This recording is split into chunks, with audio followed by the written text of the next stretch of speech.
Good evening, everybody, and welcome back to another episode of the Fantasy Wildcard Devy podcast.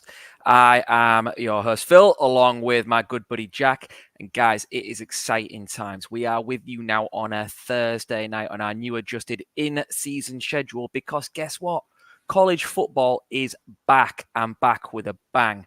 We're here tonight to take you through what we're calling our our hot starts and disaster class from week one. So many players to talk about, so many Devy prospects, so many games to recap. Jack, how excited are you, mate? Yeah, I am absolutely buzzing that college football is back and the NFL starts tonight, Thursday night football, kicking it off. I'll be in bed, but I'll catch the highlights in the morning. I'm sure you'll be watching as a Ravens fan, Phil. And bleary-eyed on Friday morning, I guess.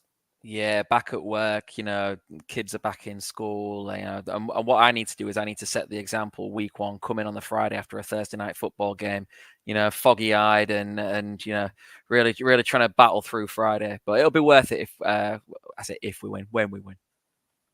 Well, we shall see. As you said, we have got loads to get to tonight because college football's back. Week one was absolutely on fire. And we are going to dive straight into our hot starts and disaster classes, as you say, from week one. So let's start with some positives, Phil. We're going to look at those freshman phenomenons that we have highlighted already in our freshman series. So ticks all around for us, but gosh, some of these guys kicked off even quicker than we thought, right?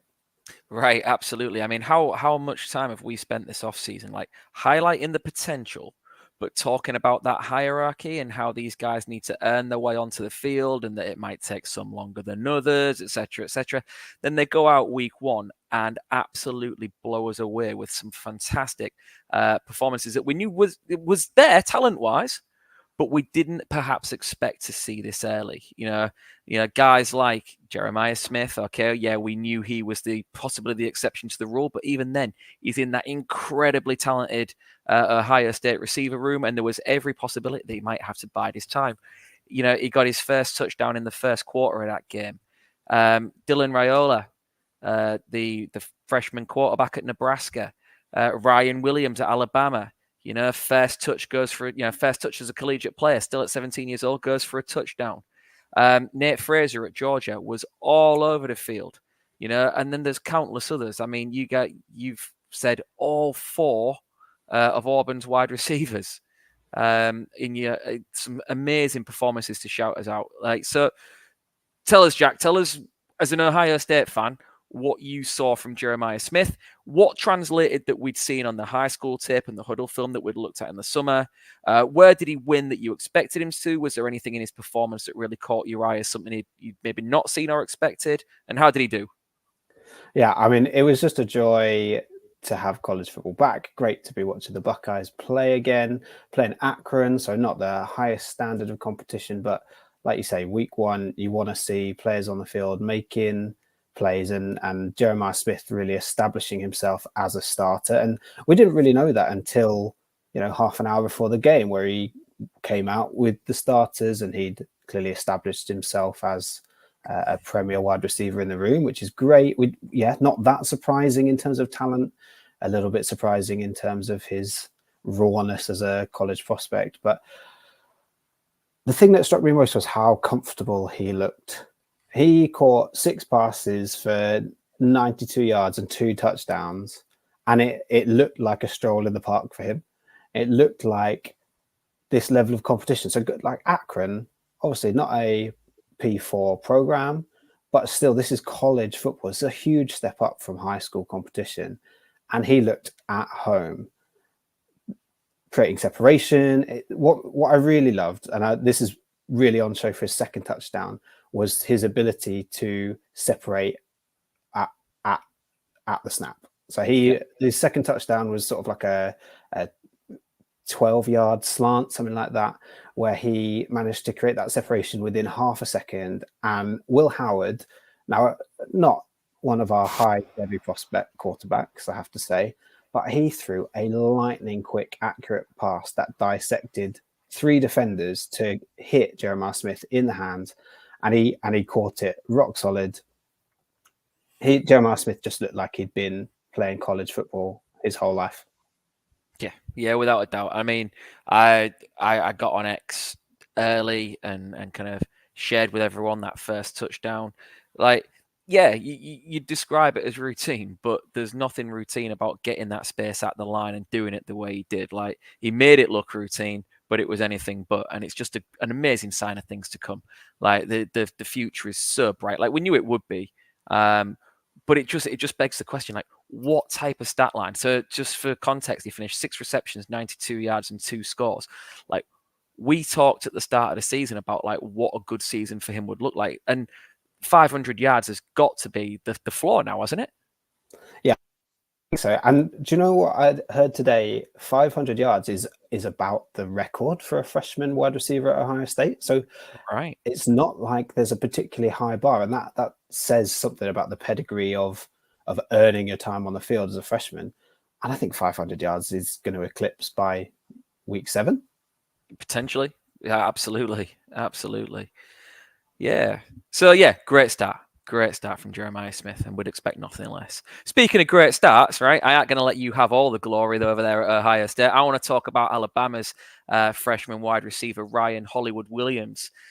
What a start! Okay, Mr. Alabama, as he's going to end up being known. I said in the preview show, the only 2-time Mr. Alabama Football Award winner, given to the best high school player in the state of Alabama. And what a way to announce yourself. Like, watching the game again, you can talk about the level of competition. They were playing Western Kentucky, and they, by and large, had their way, as you would expect Alabama to do. And he was just sprinkled in. He was out for around 40% of the snaps. And, dynamite. Does 2 receptions, 139 yards, 2 touchdowns. And I think what was most pleasing was, one, you saw the breakaway speed that we knew he had and that kind of long speed to separate. But I was really pleased with the way the second touchdown, like, he stayed on his feet through contact from the DB. Now, it wasn't amazing, an amazing tackle attempt. It was fairly poor form in the wrap up. But for a guy Williams' size, like, to shake that defender loose, turn, and then take that to the house, it was really, really pleasing to see that kind of balance and awareness. And man, he looks exciting. He just looks electric. And you look at the games ahead, and just, if we can keep working opportunities for him, he just looks like a threat from anywhere on the field. He really, really does.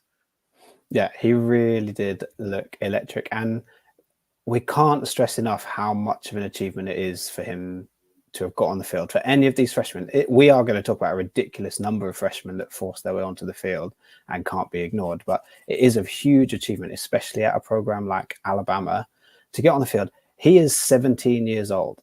He should still be in high school. He's enrolled at Alabama early, and he is mixing it with the big boys of college football. Now, as you say, Western Kentucky, probably the most fun college program to watch. That is an air raid system for the ages, but not the highest caliber of recruit going to Western Kentucky. But what I really liked from Ryan Williams is that he was on the field early. He was on the field with Jalen Milroe. And yes, he only had 2 receptions, but do you know what? Milroe threw the ball a total of 9 times. So there was a lot of running going on in this game. Absolutely. Yeah. And he earned that trust. It was really interesting. I think my quote of the entire weekend from college football, Ryan Williams was asked after the game about his relationship with Jalen Milroe and how that chemistry is developing. And his answer was as cool and as calm as you could ever hear from a 17-year-old when he said, well, 2 + 4 makes 6. Now, when you look at their jersey numbers, I just thought that was absolutely outstanding. Absolutely outstanding from the young man. You know that they have practiced that. They've been ready for that all off season. A couple of other names to note. So, like we've mentioned, Dinner Raiola got the starting job at Nebraska. He had an electric start to his career. He threw his first touchdown within the first quarter. I think it was his second pass attempt of the game was a touchdown. He was 19 of 27 for 238 yards, 2 touchdowns, no interceptions, a key statistic in your first game as a freshman. And he just looked comfortable, and he looked like the guy to lead. He looks like the guy who's ready to lead a total refresh of the Nebraska program. Couldn't agree more. You've hit that one in the nuts. Straight away, hit it out the park. Covered all the bases there. He looks so calm, so confident. The ball he throws, his mechanics, they're exceptional, like absolutely exceptional. We're going to talk about one of my favorite quarterbacks shortly in our next segment. And one of the things, even with a prospect like that guy that we're going to discuss, is the mechanics aren't always there. But Dylan Raiola's mechanics are so clean, so crisp, a beautiful ball. And he seems to have found his trust in Isaiah Nayor, the senior transfer receiver, who's come across from Texas. He seems to have a safety blanket there that's going to give him, good numbers on the outside. Yeah, absolutely. Someone we didn't really pick up loads on. We spoke before the show. We'd actually forgotten where he was because he transferred to Texas and has transferred now again from Texas. But you've also got Jamal Banks, who's transferred in, and the guy that I mentioned on the Big Ten preview episode, Malachi Coleman. So there's some good weapons there. The future looks good for Dylan Raiola and the Cornhuskers. Our first freshman running back, shall we have a little chat about Nate Frazier? Yeah, absolutely. Absolutely. Now, you know that I was high on this guy all throughout the offseason. I loved what I'd seen. And again, like when we go back to that conversation about hierarchies and people needing to wait their turn, obviously Georgia making the decision to sit Trevor Etienne probably had a significant part to do with this. He had a 1-game suspension to do with that an internal suspension by the team following that DUI in the offseason. And Nate Frazier absolutely took advantage. All right. Stat line of 11 carries, 83 yards and a touchdown. But I think perhaps his most impressive play of the day was his 1 reception, which he took for 24 yards. And I think the thing that stood out for me, Jack, you tell me if you disagree, but it was the vision. It was the vision. It was identifying cutback lanes. He was working at another level to what you see from an awful lot of college backs. And to be doing that game 1 as a true freshman, again, it bodes well for the future. I think the guy's built different, and I am so glad on seeing that early exposure that I snapped up so much of him this offseason. Yeah, I loved watching. You talk about his vision and his cutbacks. I really enjoyed watching his wiggle in the open field. When he got to the second level, he just had those shifty feet. It reminded me, and obviously this is a close to home reference for yourself, but he reminded me of Jahmyr Gibbs in his 1 year at Alabama. And the wiggle he had, the shiftiness, the awareness of how to create himself even more space and just extend the play. There's, we only saw that 2 or 3 times because he only had 11 carries and 1 or 2 catches, but that is really promising. Do you reckon when Etienne is back, which is potentially this week, do you reckon Frazier has done enough to establish himself as the RB2? I think that it's going to be an awful lot game script depending. And how those games are going. Now, we know Georgia is a beast. It's a juggernaut. They should get comfortably ahead in the majority of the games they play. And I think what Nate Frazier's done, I didn't think it was a coincidence to hear the coaching staff speaking about, well, he needs to do more. He needs to earn this. He needs to earn that. They're keeping him on that kind of tight leash, but at the same time, they're trusting him with things that freshmen aren't always trusted with in terms of those snaps. So yeah, I thought it was interesting listening to Kirby, that kind of coach speak and reading between the lines. He's got to earn his carries, he's got to earn his snaps, he's got to keep working hard. But what they're not saying is he isn't. Like they're telling you he's already doing it. He's just got to keep doing it. Obviously, one of the things that might put a dampener in that is how Branson Robinson reemerges from injury. There was a lot of really promising off-season reports about how he was looking. He kind of got bottled up somewhat in the game, which was when, as they kind of built that second half lead, they decided to actually rest him for the day, because obviously anything you do in scrimmage and anything you do in the off-season is a completely different beast to being back out there. And that's when they turned to Nate Frazier and kind of let him loose. So I do think there's snaps to be shared. I think Etienne obviously comes back in and will be the big dog. And I do think, depending on how Branson Robinson reacclimatizes to, SEC football, particularly when in-conference play starts, Frazier might have to wait his turn. But, whenever he gets on the field now, people are going to expect things to happen. Yeah, I think so. I certainly am chomping at the bit to see more of him. And partly something we didn't even mention, this was against Clemson. Yeah. Oh, absolutely. No pushover, no patsies. A premier, especially on the defensive side of the ball, a team that, even though when the offense has been a bit dicey, the defense has been there and been consistent and strong, and a top 20 outfit over the last few years. And okay, Georgia absolutely handled them all over the field on Saturday, but this was the primetime game against a top opposition. They're still top 20 in the AP poll, Clemson.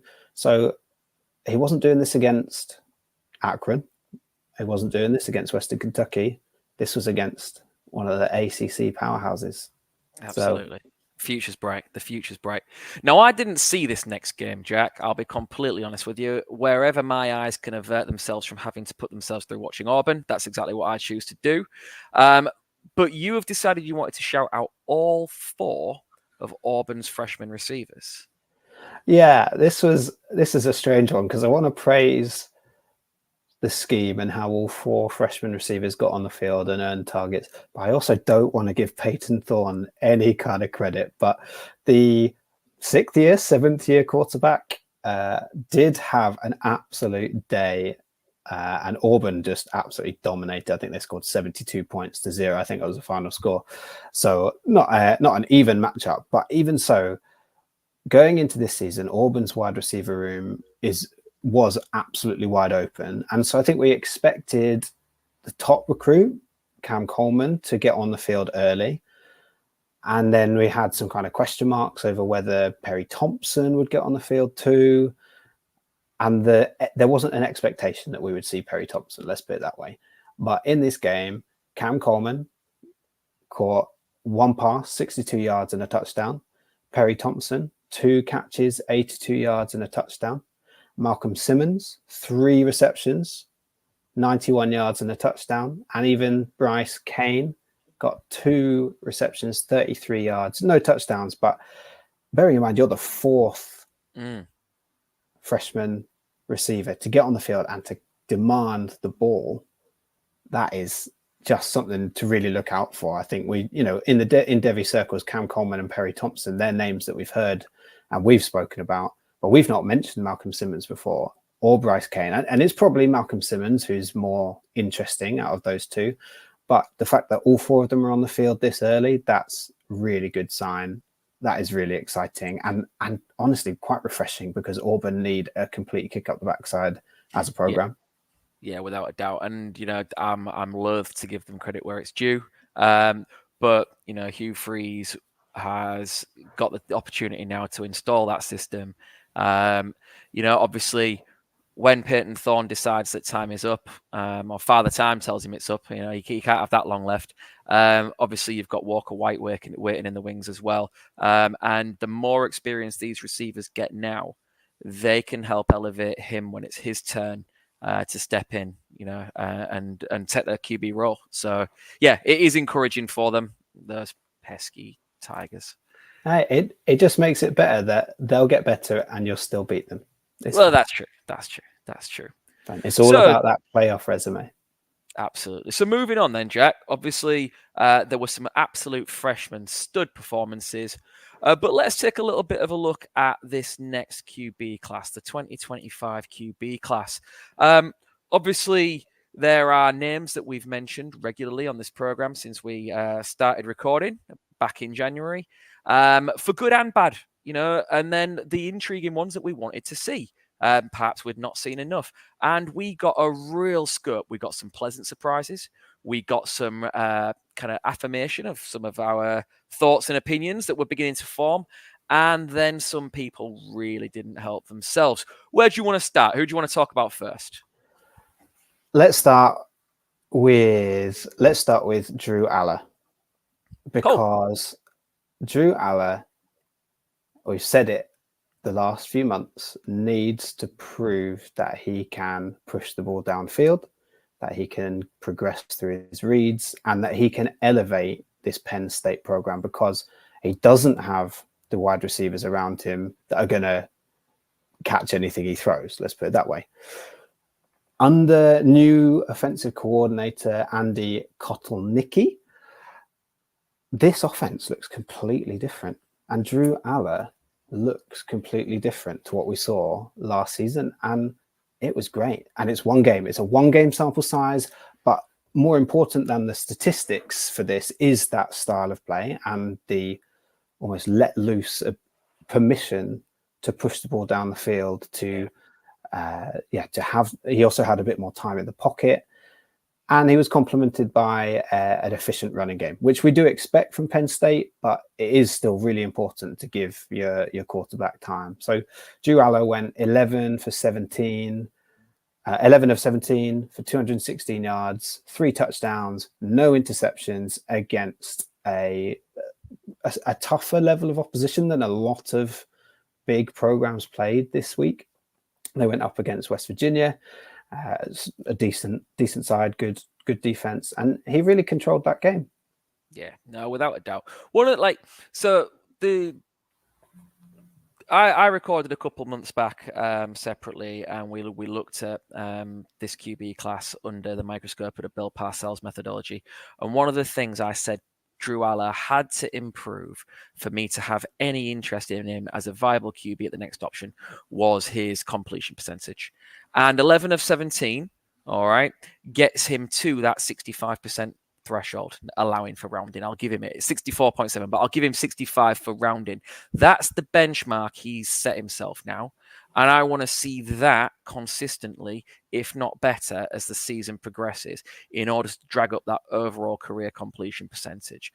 What was really encouraging was, I did say when I was talking about him in that episode, was he doesn't turn the ball over. So there he was, given the opportunity to air it out that bit more today, and last weekend, and be let off the leash, so to speak, and he still protected the ball. Like, yes, the completions have improved, but he also still protected the football. When the throw wasn't there, he didn't force anything ugly and do anything stupid, which was really, really encouraging. So yeah, listen, he's got a way to go to put himself back in the kind of top bracket, which was where we drafted him as a prospect coming out, because he had that 5-star rating. He's got a way to go to kind of reestablish himself in that territory. But what a cracking start. Yeah, fair play to him. Yeah, the green shoots are there, and he's got the schedule and the tough opposition to prove that he can do it. Unlike our next quarterback that we're going to have a look at, Cade Klubnik, who was in pretty much the same camp over the summer. He is absolutely dead to me as a Devy prospect, and he is stinking up my rosters right now. I have one share, and it's that. Listen, it just shows that any of us can get it wrong. Of course we can. Like, we don't claim to be perfect. Like, we swing, we miss sometimes. And Cade Klubnik will be a big embarrassing miss on my resume. He just looks scared, out of ideas, unable to buy himself time. There was all those gags and memes a couple of seasons ago about Sam Darnold in the NFL seeing ghosts and not being able to kind of get through his progressions. That to me just looks like Cade Klubnik at the moment. Now, I grant you, playing Georgia's probably terrifying. But you have got to, if you're serious about being an NFL draft prospect, come with something a little bit better than what we saw from Cade Klubnik. Yeah. And I just haven't seen enough progression from him and development as a quarterback over the last 2 seasons. And that is obviously a huge chunk of that is on him. A big chunk is on the quarterback's coach, but also on head coach Dabo Swinney. And Dabo, even in his post-match conference, was talking about how he thought that Klubnik played well or played okay, while everybody else thinks he didn't play well.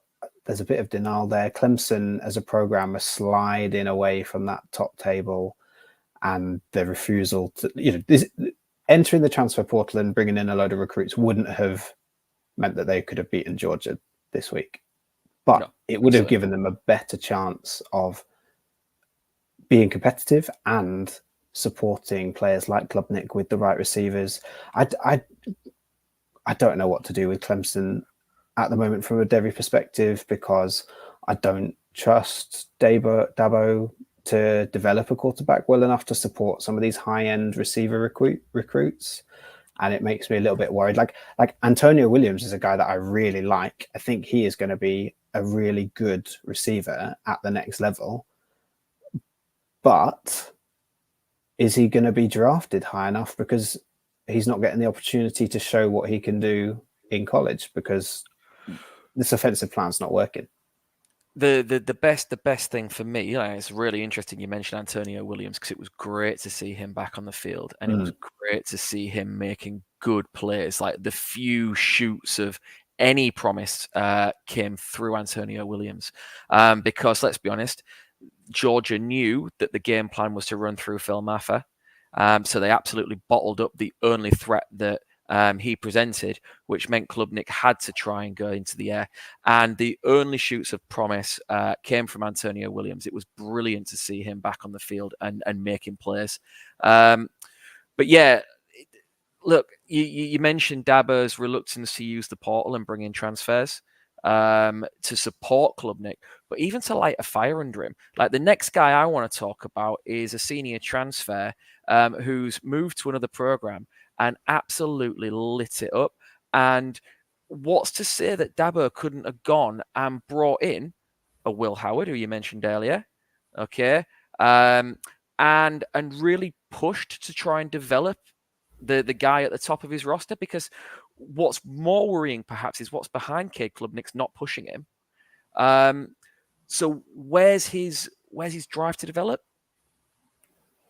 Yeah, there's nothing in that quarterback room that interests me from a Devy perspective at the moment. I don't know. Yeah. It's barren, and we could keep slating them, but we've got other guys that we want to shout out. So I want to come on to Cam Ward. All right. Surprise. You do.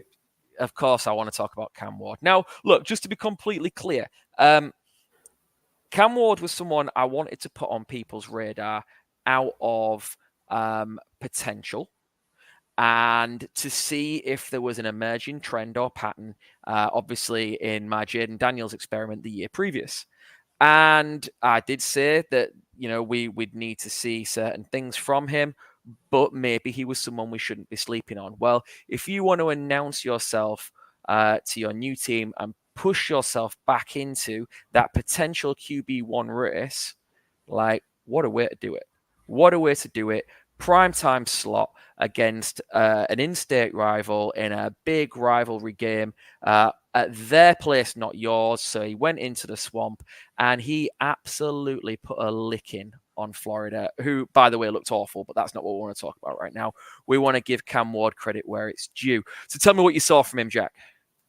Yeah, Cam Ward showed us a little bit of everything, really, didn't he? He showed us some good footwork. He showed us some really good accuracy, and he's got that elasticity in his arm that he can make throws from all these kind of angles. There's a sidearm touchdown pass. There's a little bit of vision, and then a nice rainbow arc down the sideline. He did show us a little bit of everything, and he made it his show on a day where Miami really announced themselves as being a couple of steps ahead on the road back to significance than I thought they were. Cam Ward still showed that he is the star on a program that's heading in the right direction. Absolutely. And, there were a couple of things that stood out to me.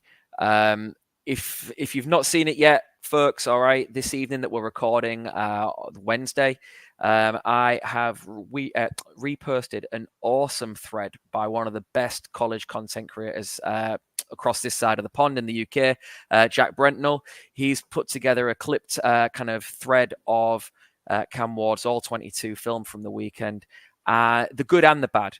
And what I'm here to say is, like, the good was really good, but there are still things he needs to work on in terms of inconsistent lower body mechanics. Jack does an awfully good job of breaking that down for us. And so, yeah, I've reposted that via our account this evening, and I encourage you to go check it out to get the idea of what we're talking about. But look, like, people are on it now, and he's firmly put his name back in that conversation. He's elevated and made people sit up and take notice. And all of a sudden, I just find it amazing how many people are jumping on that bandwagon. Just remember where you heard it first, all right? We told you months ago that this was a guy to watch. Look, what's to say? And again, I don't want to put the horse before the cart, but what's to say that he can't have that Jaden Daniels-esque rise, that Joe Burrow-esque rise? And, you said it yourself, Miami are further down that kind of redevelopment build than you thought. Repestro looks fantastic. Damian Martinez we'll talk about shortly, but the reemergence of Mark Fletcher again looks really, really encouraging. It's wheels up for Cam Ward. He showed us a little bit of everything, and long may it continue. Yeah, he's found himself in a better spot than I thought as well. I thought he was going to Miami because it was the most glittery name, not necessarily the best fit for him, but if week one is anything to go by, this is a great matchup. Him going into this offense with a scheme that really suits his. Look, Cam Ward holds onto the ball a little bit too long for my liking, but he's got an offensive line that is going to hold up and give him some time, much more than he had at Washington State. Like, keeping him off the floor was challenge number one, and Miami have done that, and they've given him time. So I'm really excited to see what Cam Ward can do in this offense, how Miami can maintain this. Obviously, this was a rivalry game. You don't want to see a dip going forward. You don't want to find out that they were really up for this game, and then, there's another podcast out there that would say you don't want them to lose their clunkers. So let's make sure that this is consistent, but certainly the signs are promising. And it's exactly how Jaden Daniels started last season. He started with a strong performance and just kept it going and going. Now, I don't think we're going to see those absolutely ridiculous statistical numbers that Jaden Daniels put up in that LSU offense, because I don't think Miami's offense is built quite in the same way. But the Heisman chat has started. The round one NFL buzzers already started to pick up pace, and that is exactly why Cam Ward came back to school and didn't go to the NFL draft. He had a day 3 draft grade. I think we can already almost guarantee that he's going to have a better draft grade after just one game. That's it. So I've got a question for you, Jack. I've got a question for you. If you were a starting SEC quarterback playing against Furman, what type of stat line do you think you'd put up? Or in my current state, I think I could. I think I could put up 150.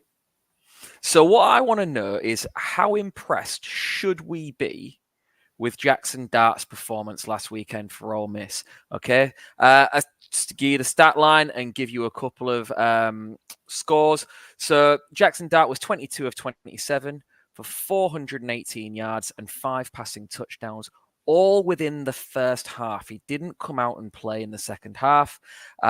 Ole Miss absolutely thumped Furman, as you might expect, to the tune of 76-0. So what I want to know, okay, is how excited should I be? Because again, I like Jackson Dart, okay, and how much of it is because he was playing Furman? Can I say 50-50? Because Absolutely. I think what we saw was all positive. I can't pick a single flaw from that game in Jackson Dart's performance. I think he was on point. He showed maturity in knowing what his role was. He protected the ball. He found his receivers. He spread the ball around, and he respected the opposition. He didn't try anything silly. He wasn't, trying to throw off his back foot. He kept his mechanics really on point, and he showed off his arm strength. So he did everything that he was supposed to do, and he was a lot of fun watching him do it, while also acknowledging that Ole Miss are at a significantly higher level than their opposition were this week. Absolutely. It's the old cliche, isn't it? You can only beat what's in front of you. And it is one of the quirks and delights and one of the reasons we all love college football in terms of how programs can put together their out of conference schedule. That is a huge game for Furman that will probably tide them over financially for their forthcoming season or play a major part in it, which is why the sport is as beautiful as it is and why we all love it. Listen, I agree. Like we talked about the way that Lane Kiffin and Ole Miss had supported Jackson Dart this season by what they'd recruited, by transfers they'd brought in. To recover what they'd lost in losing, star performers like Quinshon Judkins. And it was a promising start. Listen, I expect Jackson Dart to put up lofty numbers again this weekend because they go from playing Furman to Middle Tennessee. So I expect another padded stat line. But I think what we want to see is we want to see more of the same. We don't want to see him let his foot off the gas. We want to see him really go high octane, push those balls on the outside to Juice Wells, to Trey Harris. There was an awful lot of receivers that got involved in the action last week, including kind of Henry Parrish, 8 receptions. Dominic Thomas, again, let's see more of the same. Let's see if they can have him sat by halftime again. And listen, we'll learn more about guys like Jackson Dart once in conference play starts later in the season. Impressive start nonetheless. Yeah, absolutely. And maybe that will be the fire under his butt in that he will only have a half to put up the numbers that other quarterbacks in the class will have a full game to display because their team are not quite as good.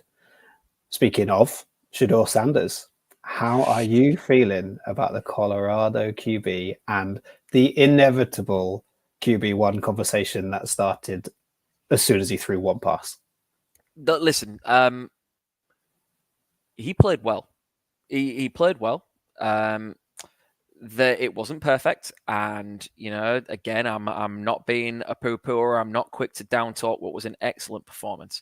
But there were still little wrinkles in some of his decision making that I thought left a little bit to be desired.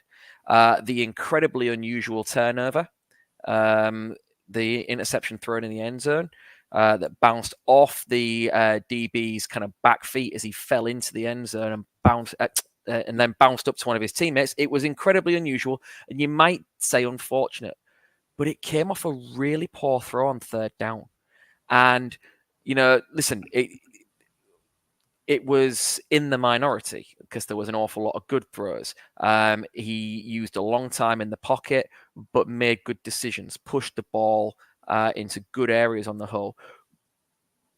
But in those big moments, third down in the red zone, third and goal, to kind of play a ball out to a receiver running a shallow, kind of flat into the shallow of the end zone, to push that ball wide and not make the end zone.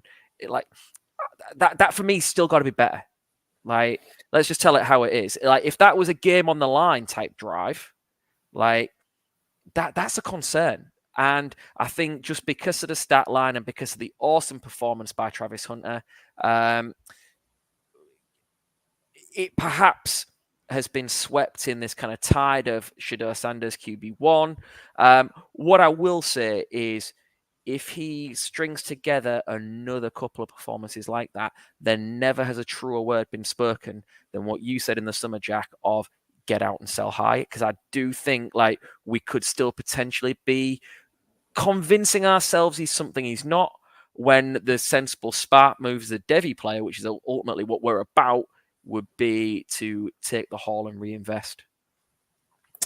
Yes, I agree with everything you said there. I think Shedeur Sanders surprised me with how well he played and how he modified his style to be a little bit more pro ready. But yeah, those decision making, yeah, it's hard because if that's a one-off decision, that interception, because that is really the only really errant throw and bad decision that he made.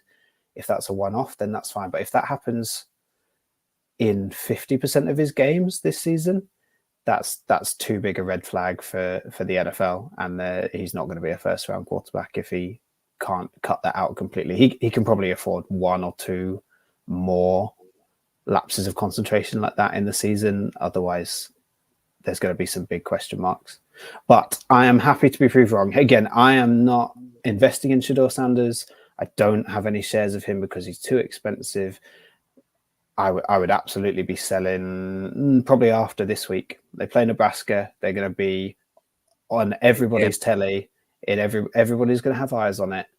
And Nebraska's defense is good, but not top end power 4 defense. So I think he's going to have some joy. And Colorado's defense is terrible, so he's going to have to throw the ball a lot. So we're going to have a lot of highlight tape from this weekend as well. Fab. Any other quarterbacks you want to touch on? Just to sweep the last couple of names that we had written down. Obviously, I'm ever so conscious of time. Garrett Nussmeier looked encouraging.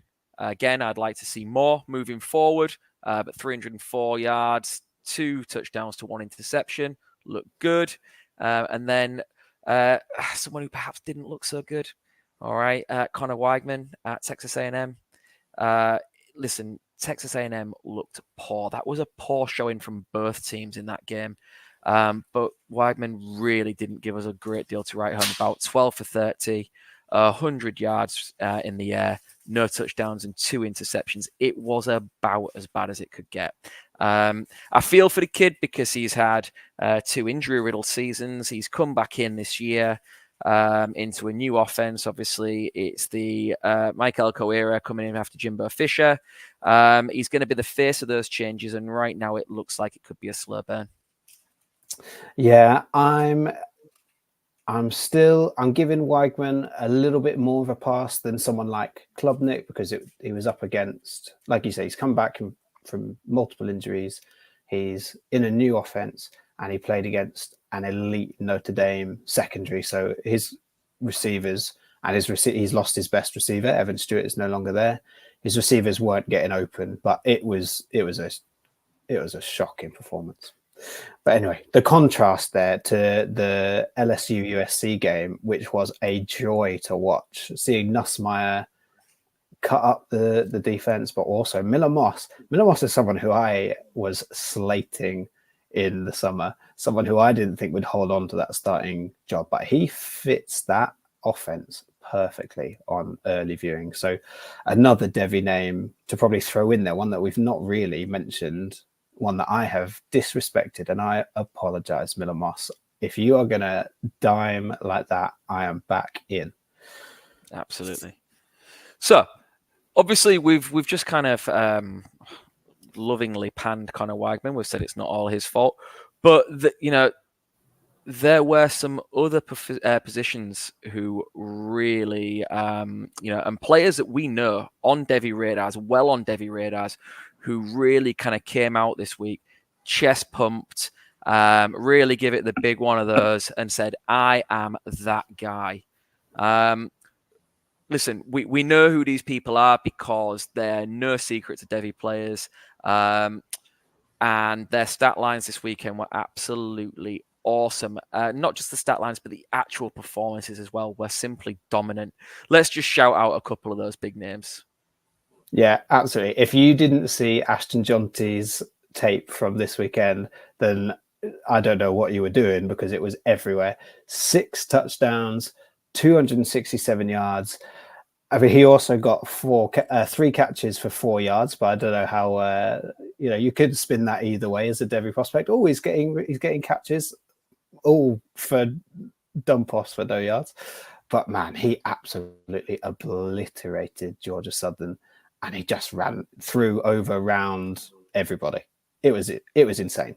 It was insane, and we're going to see a lot more of that this season because the offense runs through Jonty. Absolutely. Like, look, my takeaways from that were like just how he links multiple cuts together, and he really does show the skill set of that cliche 3-down back, because he is powerful. He's squat. He can run between the tackles and really kind of drive the game forward, north and south. His contact balance when he bounces off people and stays on his feet and is spinning out of challenges and evading challenges. But at the same time, he can force that agenda. His footwork and his sweet feet can absolutely put you in a blender as a defender. That rhymed, and I didn't even mean to do that. But he can absolutely tie you up in knots if he so feels fit. And man, he's exciting. He's just so exciting. And I do think, like, if you're a team picking next year NFL draft wise in that kind of 20 to 32 range, where you've probably already got your tackles in place, and the makings of your offensive line, like, this could be the missing piece. Like, it's just so exciting. Now, you're right in what you say. That level of competition he's going to play against, we're going to expect big numbers, and he's probably going to put up bigger numbers in comparison to some of those other guys at the top of that tree in the 2025 class. And you do have to bear in mind the level of competition. I do think the biggest telltale sign of just what Ashton Jonty is will be this week when they go to Oregon. Man, he must be so excited. I don't know if all Boise State fans are excited, but he must be relishing this opportunity to go up against not just a Power 5, a Power 4 team, but one of the top Power 4 teams, and really test his ability. This is his shop window, because I think, like you say, he is going to outproduce most of the running backs in this 2025 class, because he shoulders that Boise State offense, whoever they're playing against. Maddox has won the quarterback job. He's not going to throw the ball very often. They're going to hand the ball off again and again. If he can put himself in the spotlight this week, then it might not matter what he does the rest of the season. It's almost like a one-off interview for the NFL biggest draft. game. This is the biggest game on their schedule this season. This is the one game where you would argue they play elite, top Power 4 competition. And if he puts out a good showing, yeah, you're right. That could be it. That could be a season made. So yeah, I'm pulling for him, and it'll be must see TV. Typically, it's at Oregon this week, which means it's going to start at silly o'clock in the morning. And by that time we will be firmly tucked up in bed and just having to rely on the highlights the following morning. Yes, indeed, but they'll be worth catching no matter what. No matter what. Now, the other guy that went off, so we skirted over 267 yards and 6 touchdowns quite quickly. Okay, so it was incredible. 6 touchdowns. That is a school and conference record. Anyway, Ted McMillan also went absolutely nuclear for Arizona. And we know that this guy is certainly a top 3 wide receiver in the 25 class. I've got him as my number 1. He caught 10 balls from Noah Fafita, 304 yards, 4 touchdowns. He just nailed it. And Arizona just kept chucking him the ball, and he won all over the field in all different ways. These weren't getting him the ball on slants and crosses. He was going deep. He was going across the field. He won contested catches, and then he ran over people when he had the ball in his hands. The yak yardage was great. It was. Listen, it was just dominant, and it was. Yeah, look, you said it yourself. Like we all know he's one of the top receivers in this draft class. Like, and he's going for that wide receiver 1 slot. When I watch him, like you know me in player comps, I'm not the biggest fan. But the more I watch and the more kind of exposure you get to him, does he not remind you of Mike Evans? Interesting. Like, interesting. And I can just, I know the size isn't exactly the same, but they're both bigger guys. Like, he's actually kind of taller. He's got more mass to him. But just the way he wins, like, and again, the reason I kind of use that comp is, as a bigger wide receiver, Mike Evans is a good route runner. And that's what I think gets missed with Tet. He's not just a big guy that's going to box you out. It's the cleverness of, I don't think his release off the line, that needs a little bit of variation and probably needs a bit of improvement if we're going to be really, really picky, if he wants to be a top prospect at the next level. But his actual route running at the kind of top of his route, really, it's impressive for a big guy. And yeah, look, he's a joy to watch. And right now, I think you've got to just give him the nod as the top guy. And we'll just see what happens the rest of the season. But yeah, a dominant performance from a guy we expected it from. Speaking of dominant, all right, let's keep talking wide receivers. I say talking wide receivers, we could still be talking cornerback. All right, tell me what your thoughts of Travis Hunter. Oh, it was an elite performance from Travis Hunter. The throw in the right corner of the end zone where he is absolutely manhandled by the defender, pushed out of bounds almost, but he still manages to get his hands out and snag the ball. The body control, the athleticism, it was excellent. And all the chat this week after that performance has been that Travis Hunter should come out as a wide receiver. And that's partly because the money is better for a top wide receiver than a top corner. I still think that Hunter is a better corner than he is wide receiver, but it's not by much. And therefore, what's he going to get paid more for? And what does he want to do is probably the biggest question, which we don't know. So more performances like this, the wide receiver hype is going to be real, and anyone who snagged him at a discount is going to be laughing. If that is going to be the case, I think the indicator will hopefully be his snap count. If Coach Prime really does care about Travis Hunter's development and his future rather than winning games, then we're going to see him reduce his snap count on one side of the ball, because he played too much football this week. Yeah, without a doubt. And did it well on both sides of the ball. That's the thing. Like, he really shut down one side of the field. He accounted for 3 tackles, including a drive ender, ultimately, on 3rd down. He came up and made the stop that ended a drive. And you're right in what you say. Listen, he's elite. He is one of the best players in the draft class entirely. He went 402 in our recent Devy startup, Jack. Like, he went 402. I have gambled on one share this summer. I took a share in a league where I had an extra 2nd round pick and felt comfortable spending an extra acquired pick by trading back. It's still like, where's that risk reward? It's all over the place, isn't it? Like, but if you've taken that risk and he's sitting there now for you, you've got to be feeling fairly happy with what you saw. Oh yeah, your return on investment is already up. You can't acquire him now. He's not going to feature in our acquire section of our sell, hold, acquire. I see. Now, obviously, I acquired that share for that extra 2nd. If we get to the back end of October, early November, and there are no clear-cut decisions about which way he will go, if I can make a quick profit, I think I'm willing to take that quick profit. Interesting. See, I'm on the other side. If we get to that stage, I'm holding for the big payout, because his potential ceiling as a wide receiver is certainly a team's wide receiver 1 and maybe a top 12 wide receiver. He is that good.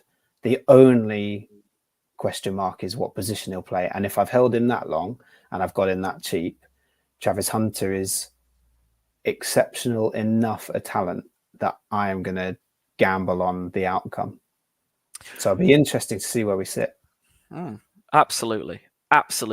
Last one to really mention then, Kevin Concepcion. Obviously pushes it back a year to 2026 before he's draft eligible. was one of the best freshman receivers in the country last year, put up some amazing stats at NC State, picked up where he left off, dominant performance on the Friday. Was he the Friday night, the Saturday? Either way, 9 receptions, 121 yards, 3 touchdowns, a little bit of do it all in that performance as well when you watch the film. How impressed were you? I was very impressed. I really enjoyed watching him last season. The only concern coming into this year was the increased competition in the wide receiver room. He was kind of the only guy last year at NC State, so I am delighted to see him get 9 targets in game number 1 from Grayson McCall. NC State were not good. They did not look very good in this game. So Kevin Concepcion is kind of the bright spark, and hopefully that will continue. I mean, I'd like to see NC State improve and therefore Concepcion get a little bit more freedom as the whole team gets better on offense. But either way, he had a great performance. I really like watching him play. He feels like one of those sleeper picks that I think both you and I and our good friend George were really on last season, and I've got him at a discount in most leagues. Yeah. I don't have enough. Annoyingly, like just one of those guys. Like when you've got your board and you're looking at what's happening in the draft and you think, yep, there's my sweet spot. That's where he's going to be. And it just always seems to go 1 or 2 picks before you're on the clock.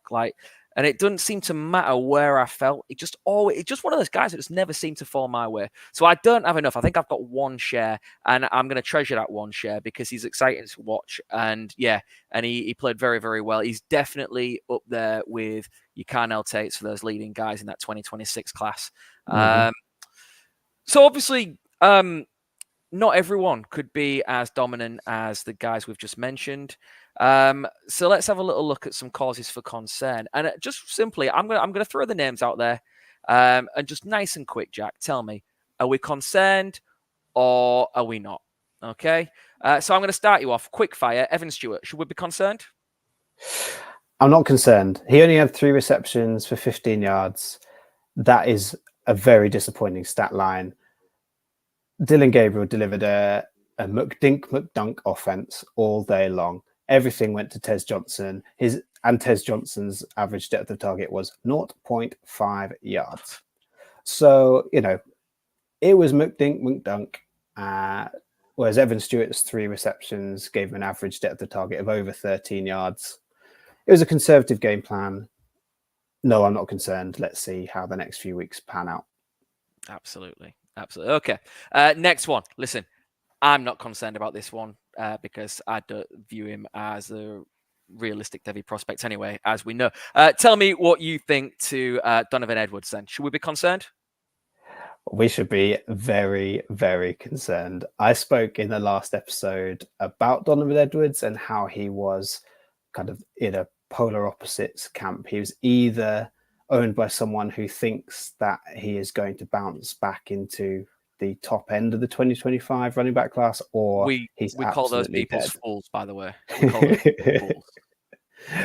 Yes, and I did tell you to go and find out which camp the owner in your league was in, and if they were in the he's dead to me camp, go and get him for a 4th round pick. I think that might have been bad advice because Donovan Edwards was dreadful. He showed none of the vision that I said we needed to see from him.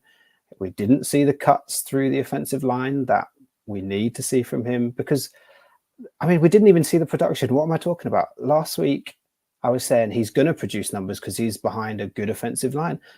We saw no production. He got outproduced by a freshman running back on his own team. He's going to slip down that depth chart if he can't pick it up this week. He needs it this week.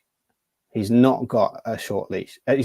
He has a short leash just as a Michigan running back, let alone a Devy prospect. I am so out. And it doesn't hurt me that much, to be honest, because seeing Michigan struggle on offense, I don't mind. Yeah, I imagine that was terrible for you, eh? Right, okay, let's keep moving, okay? Damian Martinez, 15 carries, 65 yards, no touchdowns, obviously sharing a Miami backfield with Mark Fletcher. Tell me, should we be worried about the senior transfer over there at Michigan? Michigan, excuse me, Miami. I am slightly concerned about his production this year. I think the touchdown numbers are going to come down, partly because of Mark Fletcher, but actually primarily because of Cam Ward. We saw Cam Ward run the ball and keep it a few times. I was slightly concerned that Damian Martinez had lost some of his vision. He ran into the back of his offensive line a couple of times too many. But I'm not concerned because we've seen him show excellent vision and patience before. So not concerned yet. Keep hold of those shares. Absolutely. That's just like you were reading my notes there, Jack. Like I wrote that the re-emergence of Mark Fletcher is a good thing. It should keep Martinez fresh. In one of our very first episodes, George talked about like the significant amount of tread on the Martinez tires from his time at Oregon State. I actually think like people talk about thunder and lightning backfields and one complementing each other. Mark Fletcher and Damian Martinez is a thunder and thunder backfield. Like they are big guys who will rumble. And I just feel like Cam Ward taking on more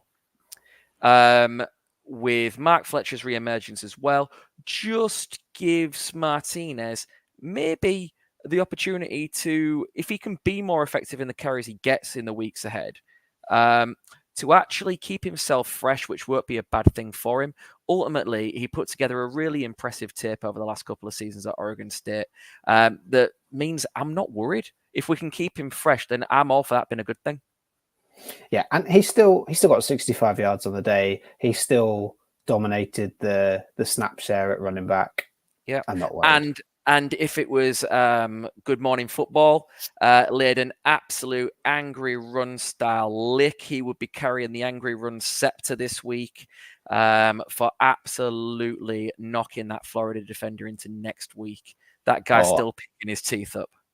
Trevion Henderson will challenge you for that with his block in pass pro. He heard the criticism that he wasn't good in pass protection, and he absolutely laid an Akron player out. But yeah, it's good to see. It's good to see. Right. We've made it through our week 1 hot start and disaster classes and everything in between. We said we would preview the other conferences that we haven't got to yet. So here we go. We're going a quick fire preview of the Big 12, of the ACC, and our top G5 guys. Now, the Big 12 obviously has lost its 2 premier programs. How do you feel that affects the Devy value of the conference, Phil? Well, for me, all it does is obviously the abundance of talent, particularly at Texas, moving to the SEC really frees up. Listen, there's just simply put, there's nowhere near as much top end talent now in the conference. However, the players that are left, I quite like, because I feel like these guys, may perhaps with the exception of Ollie Gordon, who we've already, kind of mentioned at length on this show, it kind of spreads the wealth among some of the non-traditional powerhouses. If you take a look at Kansas and Devin Neal, if you take a look at DJ Giddens, again, it's these are names that are good running backs and will now step up into the kind of mantle of the conference's real elite. Now that space has been freed up by Texas and Oklahoma. Are there any other names you think I've missed there? Yeah, well, let's run through. We've got a couple of quarterbacks on our list. We've got Sam Leavitt, who I really like as a real deep sleeper quarterback at Arizona State. He's won the starting job, so this season will be our first real look at him.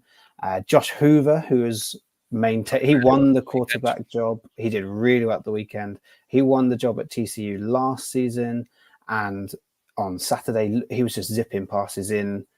He looked great. And TCU don't seem to be afraid of throwing the ball. The Jack Beck and Savion Williams were highly targeted. So he's an exciting quarterback to watch. He reminds me of Jackson Dart. If he was a couple of inches taller, I'd be really excited about his prospects. So let's see where that goes. And there's a highly touted freshman at Iowa State, Rocco Bett, to keep your eyes on as well. the running back room is really where the talent is in the Big 12. You've got the aforementioned Ollie Gordon at Oklahoma State, Devin Neal at Kansas, who just seems to be, we mentioned he's the forgotten guy in this running back class because he's going to come out in 2025. I can't imagine he's got much eligibility left, but he's been a consistent performer at Kansas for the Jayhawks. And you've got DJ Giddens, who you just mentioned, at Kansas State. Wide receiver prospects. We've spoken a lot about Micah Hudson, the guy at Texas Tech. He has followed almost the surprise, more familiar route for freshman wide receivers in week 1, where he didn't play that much, didn't really sparkle or shine. I don't think he had a reception, did he? I don't think so. Which is a surprise because we thought he might dominate that wide receiver room, but there's time. And Texas Tech are going to be in shootouts all year long, so I expect to see a lot more of him. A couple of sleeper picks. We say there's not as much talent here. Jaden Higgins at Iowa State and Jace Brown at Kansas State can probably go on to dominate their wide receiver rooms, although Higgins was not the number 1 target this week, which did surprise me. Don't check him out this week. They're playing Iowa. There's not going to be much offense to write home about in that game. And Jace Brown, I have to say, I don't know loads about him, but I've heard a few analysts I really like and respect have put him as a name out there. Making notes there. We've got 2 tight ends. We had to include a couple, especially after Jalen Conyers' performance this week. He had 5 receptions, 63 yards and a touchdown. He is a big red zone threat, also at Texas Tech, so that's exciting. And Michael Trigg, the forgotten man at Ole Miss, who is transferred to Baylor, someone I really liked. I mean, temper your expectations. It's a tight end prospect. I don't really like any tight end prospect, so but I really was intrigued by him at Ole Miss. My hopes are not high now that he's gone to Baylor. That offense isn't great. They will throw the ball a lot. Whether he can command those red zone targets is the big question. But yeah, 2 guys to look out for in the NFL draft. See where they go.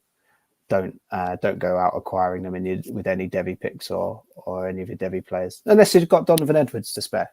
You could do a trade there. That would be absolutely fine. What about the ACC? And we forgot to mention, these conferences are all changed. There are new teams, new faces. It's going to be an exciting year for the new guys in particular as these conferences shake up and the Pac-12 is now the Pac-2 and we don't talk about them.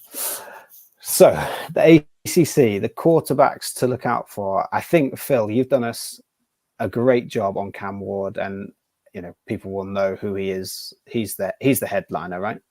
Yeah, without a doubt. But that doesn't mean you should dismiss Luke Romanhoek at Florida State.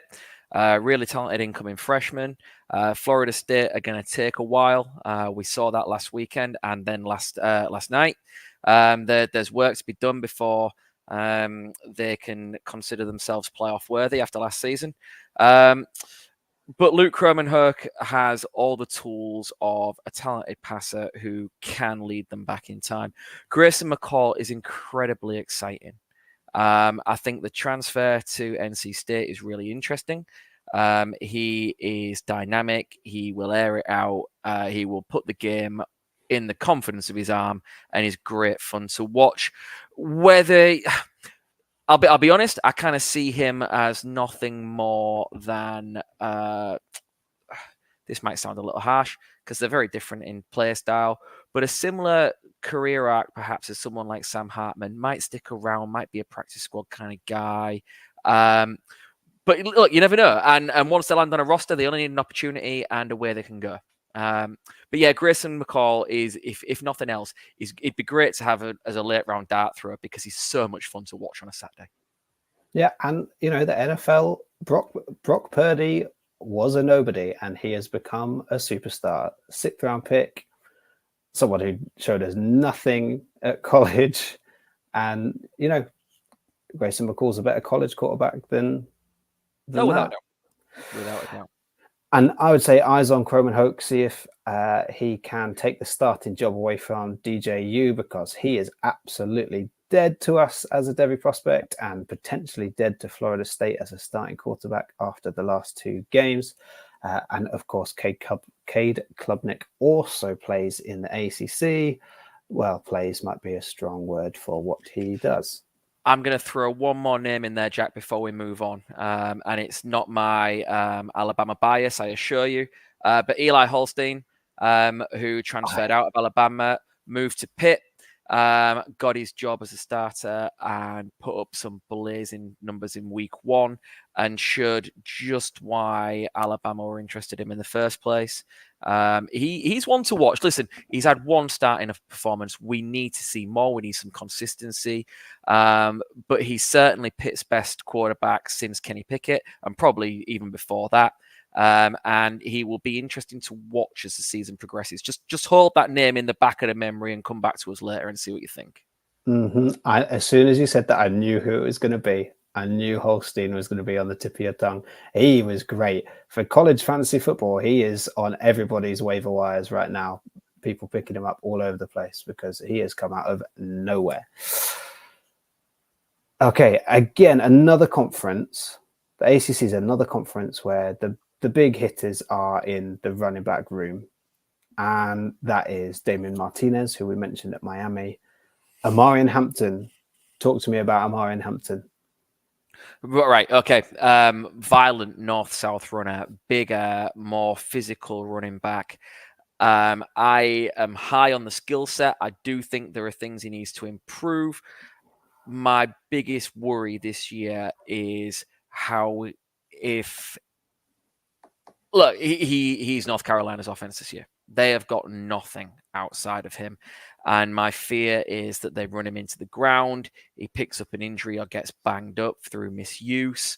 But they are going to rely heavily on him. And if he isn't ticking, neither will North Carolina. So I think that's perhaps a backhanded compliment, but just be mindful of it for what it does to him come draft season. Yeah, Max Johnson got injured in the first half, I think, as well. That was sickening. I don't know what that's going to look like. So prayers up for Max Johnson. We hope he can get back, because he showed a lot more in the limited time on the field he did than his backup, whose name I cannot pluck out of my head right now. But we shall see. The third name on our list as real prospects to watch is David Eziamume at Clemson. Now, we're a little bit concerned about all Clemson position players because the offense looked terrible against Georgia. Eziamume didn't really get on the field. I'm not sure if he got on the field at all. I was expecting to see a little bit more from him, just as to vary it up with Phil Maffer. But he's one for the future, really. No, we're not going to learn loads about him this year, I don't think. No, I agree. I think Maffer needs to move on from that backfield. I said needs to move on. He's a highly productive college back who stands a chance of landing on an NFL roster, maybe as a day 3 pick or a UDFA, in which case that will become the time that David Eziamume takes that backfield on. Yeah. We've also got Mark Fletcher listed in the ACC. We've heard Phil wax lyrical about Mark Fletcher a couple of times, which is great to see. He's ahead of the curve. And Cam Davis at Florida State, another name that people probably know. He's been around on the Devy sphere for a little while. One to watch, but yeah, Florida State not looking great either. The wide receiver room in the ACC is fairly top heavy. So those big hitting programs like Clemson and Miami are really attracting the talent in the ACC. So we've spoken at length about TJ Moore, the freshman wide receiver at Clemson, who I absolutely love as a prospect. We just spoke about Antonio Williams earlier in this episode. Great NFL traits. We'll see whether he gets to show them this year. Kevin Concepcion, week 1 hot start.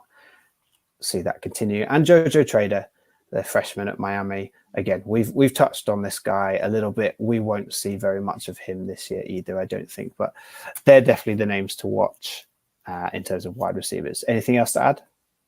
Only whilst you're there, obviously, we mentioned him again earlier for a standout performance, assisting Cam Ward in the wide receiver room at Miami. Xavier Restrepo was absolutely superb week 1, and he looks like a guy probably available on waivers in the vast majority of your leagues, or in those depleted drafts, who could well be a first-round depleted draft pick next year.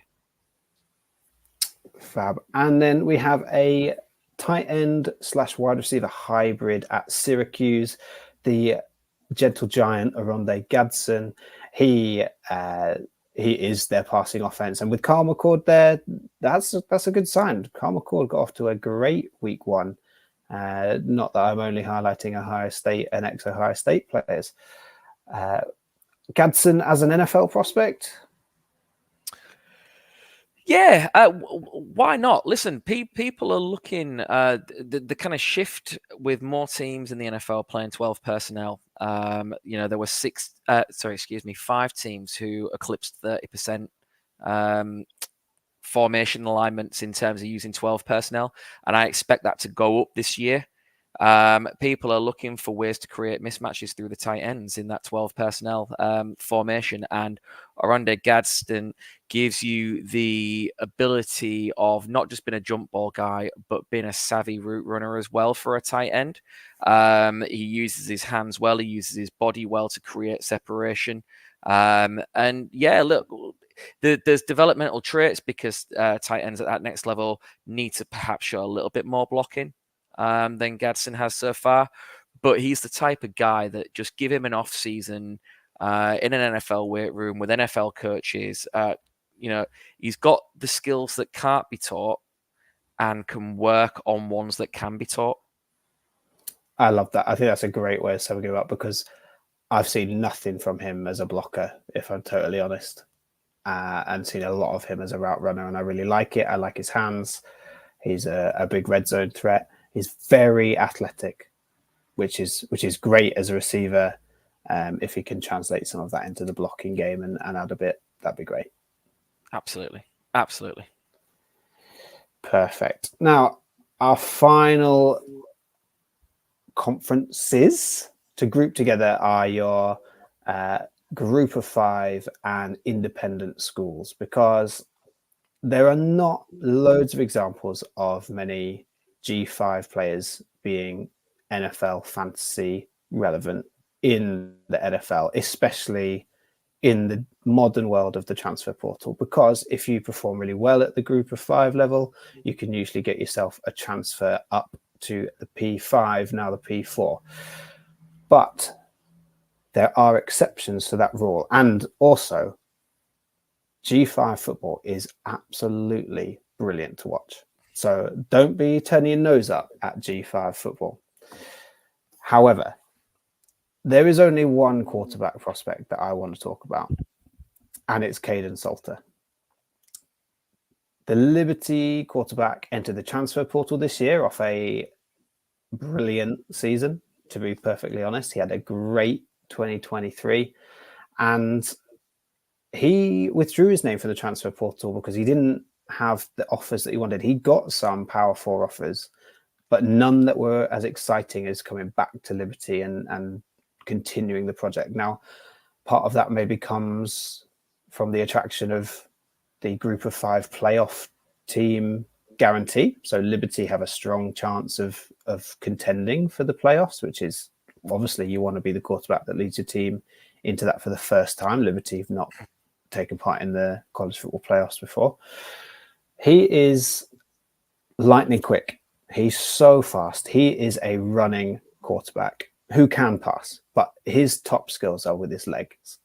He is, a real wild card for the Devy scene. Someone that I think a lot of buzz will come around draft time, but whether that comes from real NFL scouts is to be seen. Similar to who was the quarterback? I think he was out of Liberty, who went to the Titans. Malik Willis.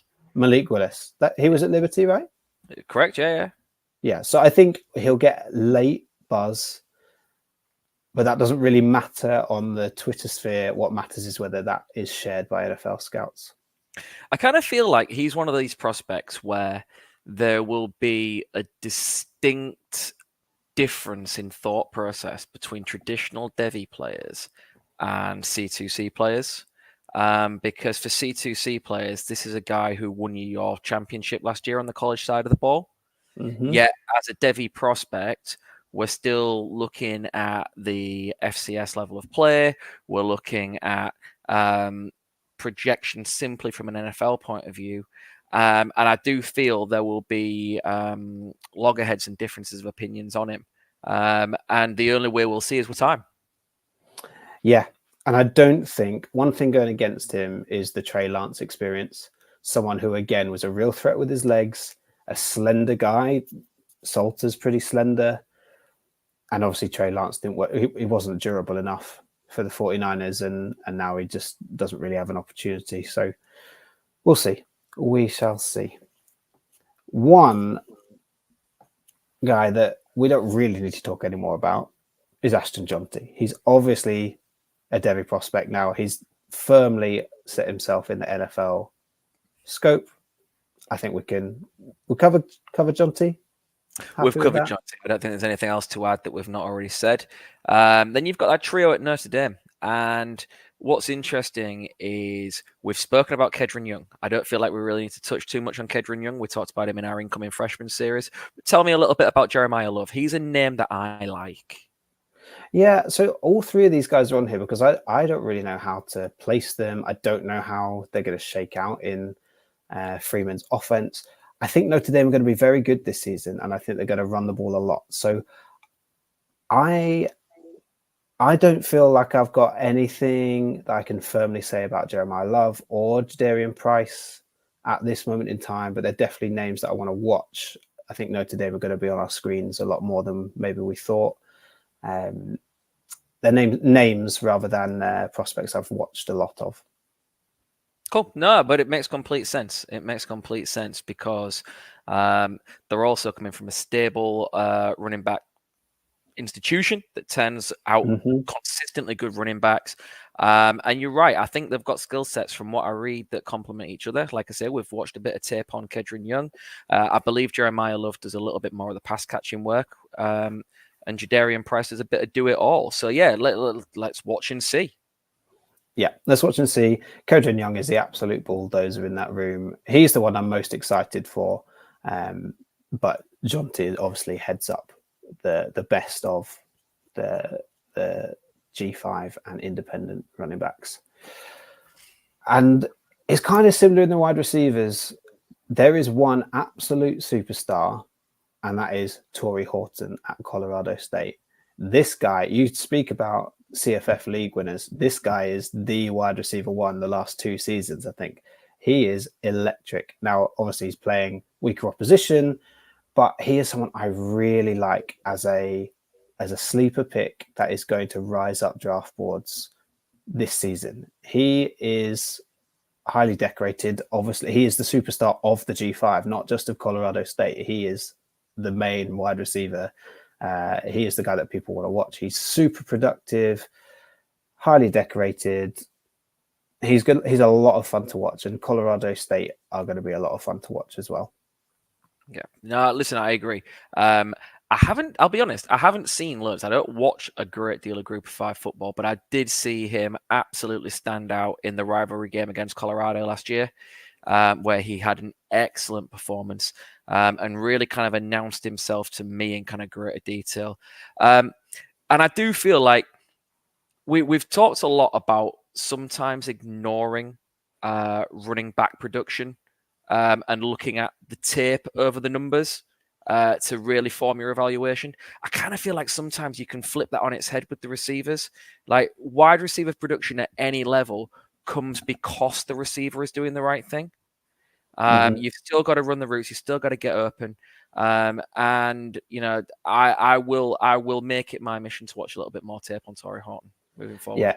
And you'll see him do it against double, triple coverage as well. That's the other thing. He's not doing this as one of 3 top wide receivers at Ohio State. He's doing this as clearly the number 1 target. So fun to watch.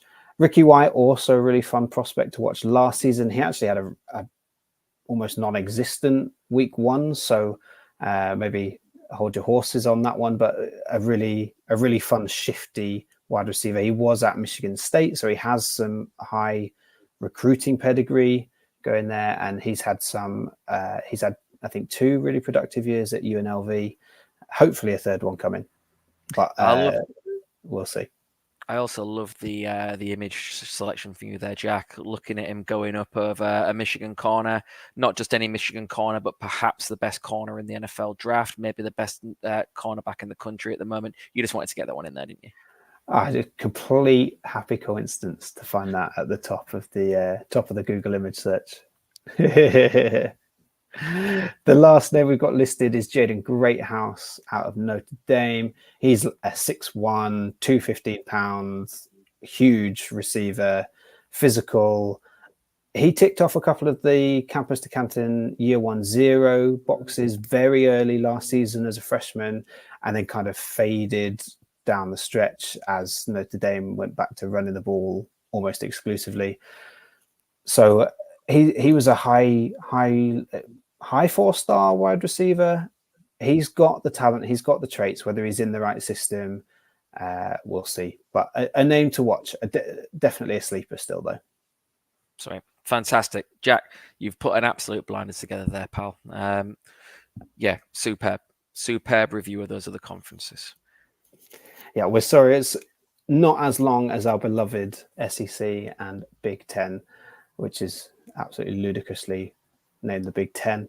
But we will obviously get the chance to talk about these guys in season as well. So, if there are players that you want us to touch on that we have missed or we've brushed over and not gone too deep into, then please get in touch with us on X or on the comments on YouTube. Let us know and we will do a deep dive. You might even get a shout out and a special episode dedicated just to you.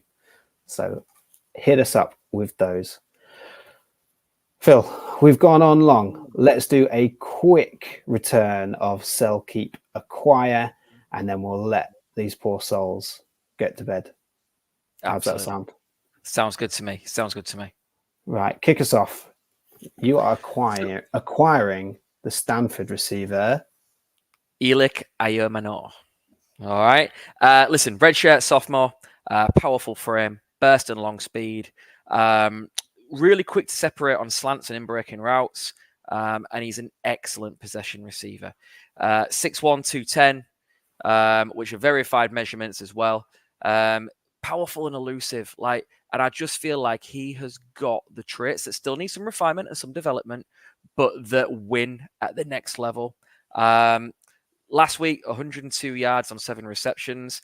Like I say, redshirt sophomore, technically his 3rd season, missed his 1st season with an injury, broke onto the scene last year in his first kind of exposure to college football and put up 1,000 yards. He's made a great start this season. And listen, I think it's wheels up. I only see an upward trajectory here. So any buying price you buy him at now, I only feel is going to go up in the future. Worth pointing out that from October the 11th last year, he put up the 7th most receiving yards of any player in the NCAA. And 4 of his touchdowns came on 40 yards or larger plays. He's going to be a huge playmaker this year again at Stanford. Their passing game runs through him. I think he's got traits the NFL desires. And whatever you spend on him now, I am sure will be a good investment in a year's time. Excellent. And then I have gone for Matthew Golden out of Texas. Now, I've put acquire, but maybe this is a hold because Matthew Golden is already a name on the mid echelons of Devy prospects, someone who will be eligible in the 2025 Devy NFL draft. Had a great career at Houston and then transferred to Texas in amongst a plethora of other wide receivers. And the reason he's on at the forefront of my mind is because this week he managed to establish himself as the wide receiver 2 in that Texas offense, which we believe is going to be really fruitful because the Texas offense is going to pass a lot. They're going to win a lot. They are well-trained, well-coached. They've got a strong offensive line. And Matthew Golden has kind of been a bit forgotten. So he's someone that I have in a lot of places because I really liked him at Houston, and then he got his transfer to Texas, and everything kind of went a bit grey because we weren't sure how it was going to shake out. The chat over camp was that he'd actually slipped behind even Silas Bolden, the transfer in from Oregon State, which absolutely terrified me. But his talent seems to be winning out. He got on the field. He got a lot of targets. He got at least 1 touchdown, maybe 2. He's a good red zone threat. And his depth of target was over 10 yards in week 1. So he's a cheap pickup right now because of all the mire that has been the last year and a half and the uncertainty. But he's someone that I think could have a real boost in value. So yeah, I'm going and acquiring him. I'm holding him where I've got him and hoping to see his stock rise. Fantastic.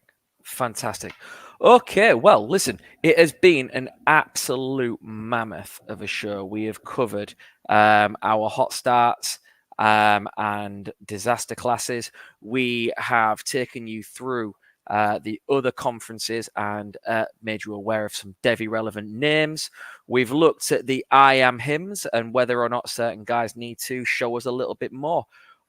Listen, college football's back. We just have a blast talking about it and putting these names out there for you guys to consider. We are now back in season. Games are coming thick and fast. We will be coming to you on a Thursday rather than a Wednesday. It just leaves me to say thank you for tuning in. Please make sure, if you don't already, you follow us and subscribe on X at Wildcard Devy. Okay, follow the entire team on X and YouTube at Fantasy Wildcard. There is fantastic content coming out daily during the during the football season.